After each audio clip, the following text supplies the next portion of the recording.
Hi,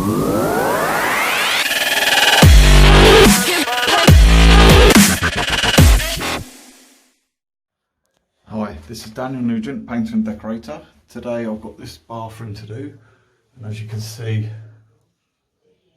it's in a pretty poor state. I think there was polystyrene tiles up here that have been removed, and the walls are pretty bad in certain places.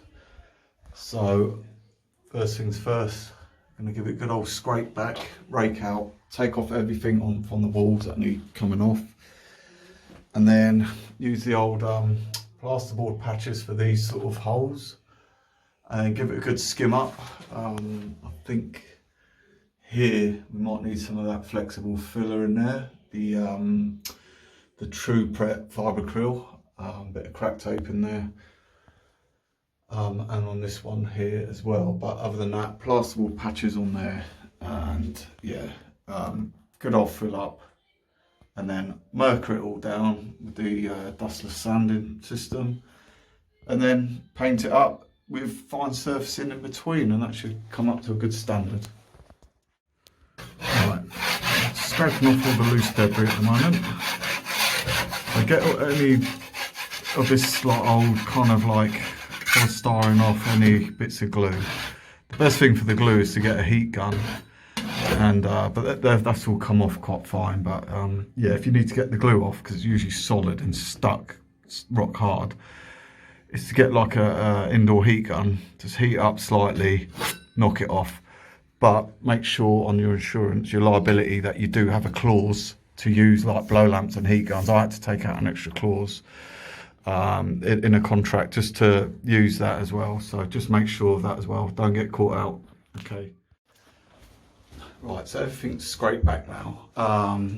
Stress crack tape on, fiberacryled up. So use that for the cracks. Smooth it off because you can't rub it down. Remember that. And I've used this crack tape, Tessa, which is good because it's on a reel and you can roll it out, and then the reel just sort of hangs from the ceiling, so you've got time to get down off your steps, move back up, reel it along a bit. So this is more accessible in England. The other stuff was American that I've showed you on the other video, the stress crack tape. I prefer to use that because it's got like serrated edges, so it makes the filler blend in better. But this is just as good. It's cheap as well. It's a lot cheaper. So you can use that as well. I'll pick that up from Brewers in Bedford. And now I'm going to use these, the plasterboard patches, which I've showed you a video of these before. So if you've got something like this, and I just want to show you how big this is on you know, in reality it is. It's, look, get your hand in there, it's big. So if you come across this, don't always think, oh, I need a plasterer. You know, always ask your decorator first, because, you know, we can pretty much do most things nowadays with things like this. So I just want to show you in the box, you get different sizes. You get small, medium, large. I'm going to go for like a medium. And so basically, take the backing off. Here we go. So it's like solid, like sort of metal with a sticky mesh behind. Okay, so what we do is get it up here. Okay, ready? So get it lined up there, get that on, push it down. There you go. Sweet. Solid. So skim over that later. And as I say, once all your prep's done properly, you know, this is going to look nice. This is going to look good. Saves you getting a plaster in. Right, so next I've knocked up a bit of Easy Fill 20. And the reason being is I need to be out of here by tomorrow. So this is rapid drying filler. So I ain't got long to talk really. So just always do a small amount. Like I've done an ice cream tub full.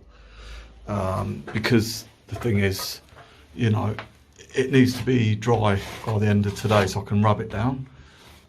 So here we go. We're going to start putting on our first coat.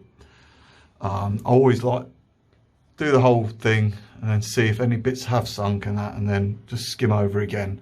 This will dry really quick today because the radiators are on, plenty of ventilation. So yeah. Yeah, I also wanted to tell you about this. It's a caulking board, okay? It's just like a plastic kind of tool that you can get in different sizes, but you can get them in sort of your local DIY stores and that now, like Wicks and stuff. People use them for like wallpaper, you know, smoothing off, but it's brilliant for filling. So as you can see, look, you can put like quite a bit on, skim it like that, okay? It just, you know, you can't really fill a ceiling like this with a little filler knife. You have to use a caulking tool just to get that nice smooth effect. Look at that, yeah? To get large areas done, okay? So here we have the Deros by Merca. This is an 80 grit, and ceiling's like sort of almost there now.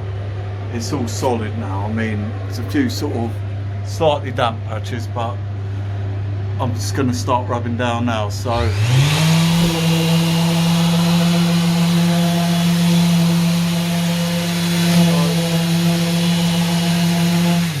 basically this sander, I mean, it's again a game changer because I've got so much filler to rub down. I used to have to do this by hand, but end up so much dust everywhere. So yeah, this is a real game changer in my eyes. And so I'm going to get this rubbed down and then coat it up with some cover mat just to get a good base coat on it, and do a bit of fine surface filling, and then put a couple of coats of the Luja 7 anti-mould bathroom paint on. Right, so now I've rubbed it all down with the Merca, as you can see, nice rub down, and ready now for the old coat of cover mat. So yeah, crown cover mat just to obliterate it all. Nice blank canvas, and then get going from there.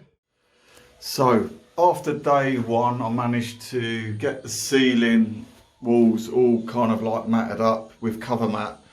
Before the end of the day, I've filled up again, just a little bit of skimming here and there. And that's what I did in day one. Now this is day two. So I've just gone over like the bits of filler again with the Merca. As you can see, just a few little bits. So what I'll do now is I'll go around with some caulking. I use this stuff, the Isomatica. Isomat, really good stuff, dries really quick, solid, no crazy paving on the cork when you paint it.